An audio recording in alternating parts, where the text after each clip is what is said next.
एक दीप जलाओ बच्चों, पढ़ाई लिखाई की जरूरत नहीं है, खुद पास हो जाओगे। अगर बीमार पड़ते हो फिर एक दीप जला लो, अपने आप इलाज हो जाएगा, दवाई और डॉक्टर की जरूरत नहीं है। पुल बनाना है, दीप जलाओ, साइंस अपने आप विकसित हो जाएगी।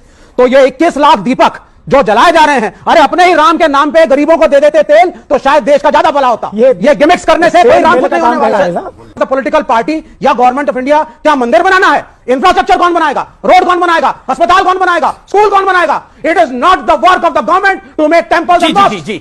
हमने तो कभी नहीं कहा कि दीपक जलाओ और अपने आप साइंस डेवलप हो जाएगी, मगर बचपन से पढ़ा है, चरखा चलाओ अंग्रेज भाग जाएगा। एक गाल पे चाटा मारे, दूसरा गाल आगे कर दो, अंग्रेज भाग जाएगा।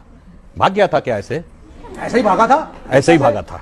मान्यवर, वास्तविकता यह थी कि अगर महात्मा गांधी ने उस चरखे को प्रतीक बनाया था जहां पूरे राष्ट्र की भावनाएं संवेदना के साथ आके जुड़ी और उससे वो एक शक्ति मिली, नैतिक शक्ति, कि अंग्रेजों को भगाने में सफल हुए, उसी प्रकार यह दीपक एक प्रतीक है जहां से सभी के मन में एक ज्योति उत्पन्न होती है कि वो खड़े हो राष्ट्र के लिए। मगर कुछ लोग ऐसे होते हैं, जो अभी महंत जी कह रहे थे ना, कुछ लोगों को दीपक की रोशनी नहीं अच्छी लगती, उनको अंधेरा ही अच्छा लगता है, जिनके लिए रामचरितमानस में कहा गया, शब्द से न लिया जाए, सहज पाप प्रिय तामस देहा।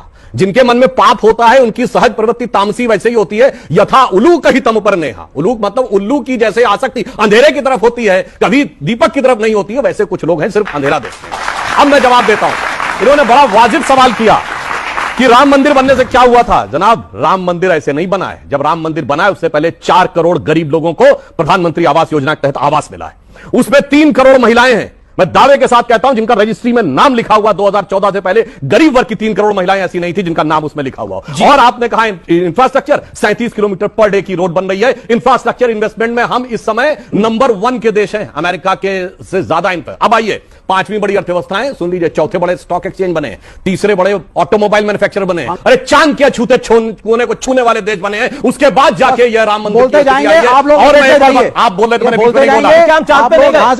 रहे थे, जाके बच्चों से कहता हूं चेक करिए, चाइना इकोनॉमिक रिसेशन में है। अभी फिच ने रेटिंग जो है उसकी घटा के 5.2 से 4.5 की है, भारत की 5.5 से 6.2 की है। ये अंतर हो रहा है कि कैसे हम जी और आप एक लाइन, आज की दिवाली क्यों अलग है?